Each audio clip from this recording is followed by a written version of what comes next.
Welcome to Diagnose This, where future doctors come to think differently so you don't miss what others did. In this series, you'll explore real patient cases that stumped even experienced physicians. As you watch, focus on how the patient is described. Remember, on your exams, you won't see the patient, you'll read the vignette. So train your mind to visualize, connect the dots, and think clinically. Grab your notes, sharpen your instincts, and let's see if you can diagnose this. I knew he wasn't getting better. The Salems thought their son had a bad sinus infection until he wound up in the hospital, fighting for his life. It was our son that we had lived with for 2 years, and all of a sudden, we might not have him for a third. In the spring of 1993, Jane and Ed Salem bring their second son, Alex, home from the hospital. The first few months with Alex at home was what I thought very typical. He was very similar to Michael, our other child, and he was pretty much a normal kid to us. At first, Alex seems fine, but soon Ed and Jane notice he's getting a lot of sinus infections. When Alex had the sinus infection, he was very lethargic, kind of schlunky almost. He just kind of laid there. He would look droopy, his eyes were droopy, and then he would have a funny sort of breathing that was just kind of a noisy breathing. As the months pass, Alex's sinus infections and strange breathing become more frequent. I would say every couple of months we were back at the pediatrician with the breathing. The pediatrician puts Alex on a long-term, low-dose antibiotic to fight his infections, and he seems to respond well. It did keep the sinus infections fewer and farther between, but it never eliminated them. By 18 months, Michael, Alex's older brother, had been walking. But Alex is now the same age, and he isn't. Jane starts to get worried. I did express the concerns that I had to the pediatrician, and his concern was that perhaps his ligaments weren't as tight as they should be, but it wasn't something that was unusual, and that by the time he was a teenager, he would be more in the normal range of things. At the time, I was starting to get slightly concerned, but I was taking the doctor's word that, he will grow. Less than 2 months after the visit, Alex starts walking. The Salems breathe a sigh of relief until they notice how he's walking. He just wasn't as sturdy of a child. His legs and arms and stuff didn't give him as much security. He was working to stay balanced, working to not fall. Alex never developed that ability to feel stable, and he was very clunky, almost like a Frankenstein walk. Then, shortly before his second birthday, Alex develops an ear infection that knocks him literally off his feet. He could hardly stand up. He'd stand up and fall over. He was like a noodle. That's when the pediatrician said to me that based on the fact that we had these walking issues, coupled with an ear infection that's gotten him off balance, he wanted us to go to a neurologist.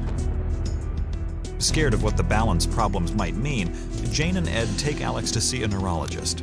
He looked at him, bent him around, felt his joints. He said, yeah, he is pretty loose. But as he continues with the examination, he discovers something bizarre. When he took the little reflex hammer and knocked on his knees and his elbows, he got no reflexes from Alex at all.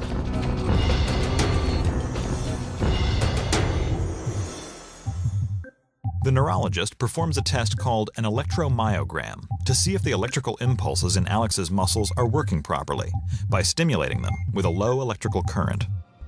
He had electrodes or something hooked up to him. It was electric shocks, little zaps into his skin.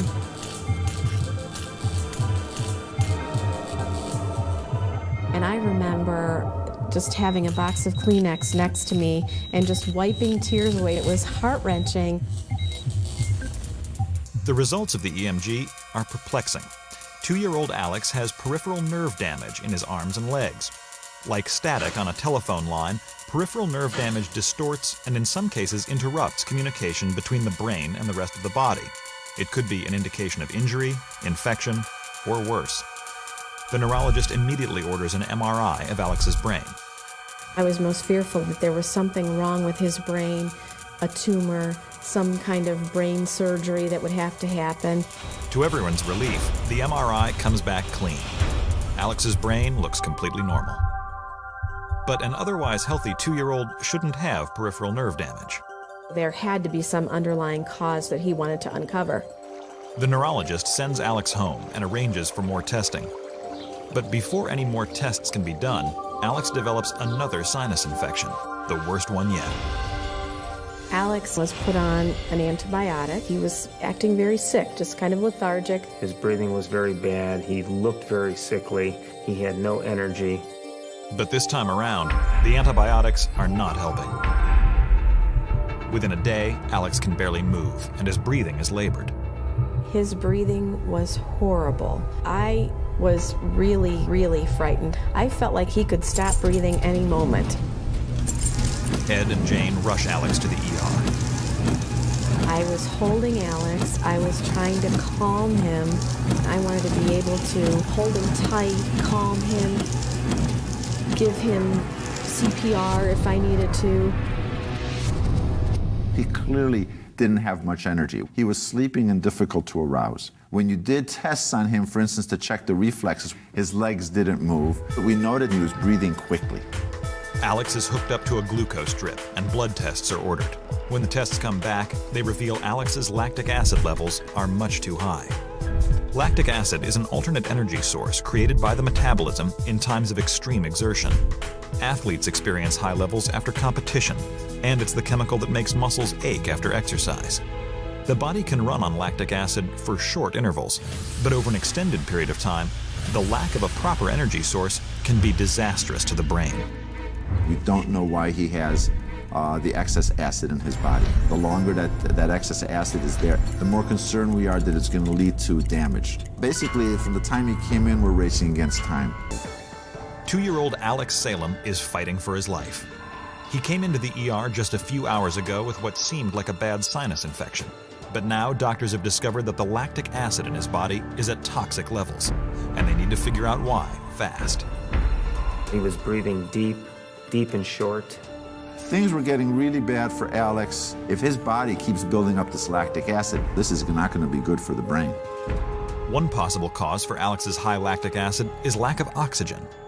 If oxygen doesn't go to your tissue, the tissue says, I need more energy, and the way it makes more energy is it takes sugar and converts it into lactic acid. Alex is transferred to the pediatric intensive care unit.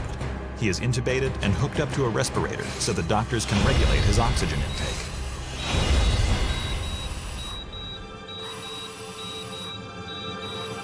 We had many different doctors that came in, lung specialists, kidney specialists, eye doctors, heart people. He had all kinds of tubes in him, and we were just praying that it would be ours forever. If the high lactic acid is being caused by a shortage of oxygen, 24 hours on the respirator should solve it. But when the doctors check him the next day, they see that Alex's lactic acid is still climbing. And I said, this doesn't make sense. There have to be other explanations. Is it possible that he has some sort of an internal problem in his body? Dr. Wisnitzer begins to wonder if Alex's metabolism could be malfunctioning. When we're processing sugar correctly, there's a whole little small factory that helps break down sugar into its elemental parts. There's different workers within that factory. And if the worker didn't show up, the assembly line falls apart. Dr. Wisnitzer consults with Dr. Douglas Kerr, a specialist in metabolic diseases, to determine whether all of these workers, or enzymes, are present in Alex's body. Well, there are two tests that were done in our laboratory. One was measuring lactic acid, and secondly was measuring the specific enzyme, pyruvate dehydrogenase complex, or PDC. If, as Dr. Kerr suspects, Alex is missing the PDC enzyme, then he will be having trouble metabolizing the glucose in his IV drip. If he can't break down sugar into energy, his body will make lactic acid instead. Dr. Wisnitzer replaces Alex's sugar IV with one that is protein-based. He was given a formula that was basically carbohydrate-free to basically see how his body could use alternate sources of energy. And then everyone, doctors and parents, wait. I remember a sense of, this is an endless wait. I feel like we were kind of in limbo. He was in such a delicate state.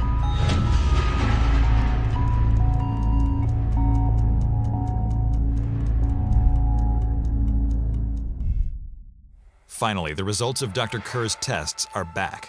Their suspicions were correct. Alex's PDC level is extremely low. So in deficiency of this enzyme, lactic acid accumulates in the blood, so that impairs particularly the nervous system. And when doctors check Alex's lactic acid levels hours after going on the carbohydrate-free drip, they see that they have dropped dramatically. The only reason excess acid was building up was because you were giving him sugar. You stop giving him sugar, you don't build up excess acid. Dr. Kerr and Dr. Wisnitzer are now confident that they know exactly what's been causing all of Alex's problems. So we went into a room it was kind of a conference room with about 10 to 12, 15 doctors. I couldn't tell you how many. I started to take notes when we first started speaking with them, and then I stopped because I couldn't keep up. Alex has a rare genetic disorder called pyruvate dehydrogenase complex deficiency. Alex's PDC enzyme is inactive. Without this enzyme, his body cannot break down carbohydrates correctly. Instead of turning carbs into energy through the normal process, he gets energy by converting sugar into lactic acid, an inefficient and less powerful energy source. Eventually, the buildup of lactic acid will suffocate brain cells and cause brain damage. We felt like we were just being shot, one shot after another of what could possibly be wrong with him. It was our son that we had, lived with for 2 years, and all of a sudden, we might not have him for a third. Alex Salem has just been diagnosed with a rare enzyme deficiency that makes his body unable to process sugar and carbohydrates correctly. It is this metabolic disorder, called PDC deficiency, that has been causing his strange symptoms all along. The nerve damage from the PDC deficiency was making his muscles a bit weaker, and because the muscles were a bit weaker, it made his joints a bit looser. Just like Alex's lethargy and wobbliness was caused by his enzyme deficiency, so was his heavy breathing during the sinus infections. The sinus infection was just a trigger. It basically upset the precarious balance in his body of how energy was being utilized, and shifted it over to a situation where he built up a lot of excess lactic acid. And if there's too much acid in your blood, you breathe quickly in order to try to lessen the effects of that acid. The doctors tell the Salems that there isn't much known about treating this extremely rare disease. Only a few hundred cases have been reported worldwide. But they do know that it has no cure. They did not give us a prognosis because the children that are affected with this disease really don't live as long in general as Alex had already. I remember us both crying and just holding each other and crying. But Dr. Kerr is one of the foremost specialists in the field, and he comes up with a novel treatment plan for Alex. He puts the 2-year-old on a complete ketogenic diet. Ketogenic diet is a special diet that limits the amount of carbohydrate or sugar that you take in on a daily basis and increases the amount of fat that you get, because you can make energy from protein, you can make energy from fats. Alex is put on a carbohydrate-free soy-based formula, supplemented with oils for extra fat. It's very similar to a baby formula, like you would, feed a baby out of a bottle. It has all of the nutrients and the calories. After less than a week of being on his new diet, Alex goes home. He gained strength quickly. He was much healthier, hardly got colds at all. He was starting to look better, and he had a little bit of life in his eyes. Alex spends the next 10 years on Dr. Kerr's ketogenic formula.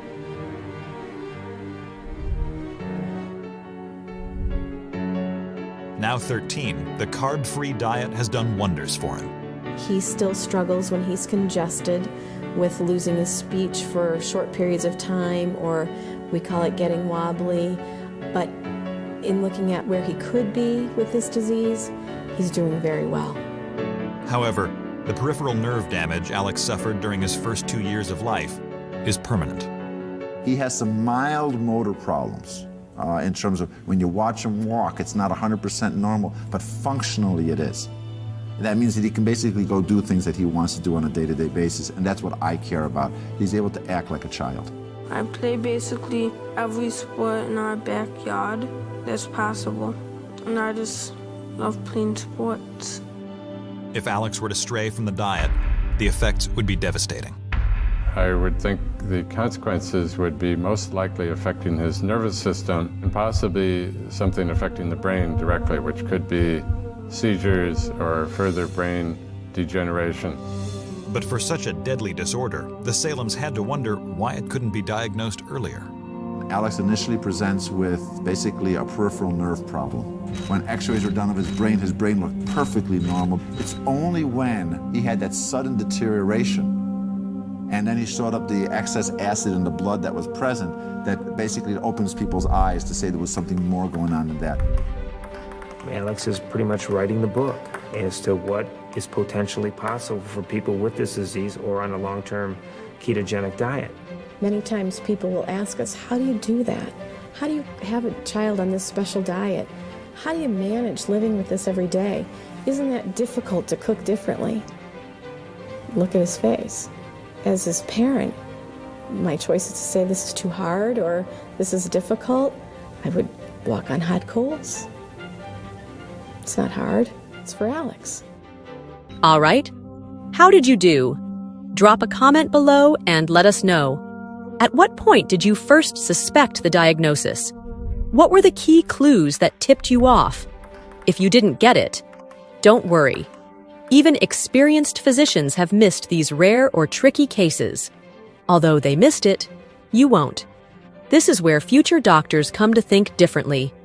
If you need help to build strong, personalized systems for USMLE success, check out USMLE Stepmate.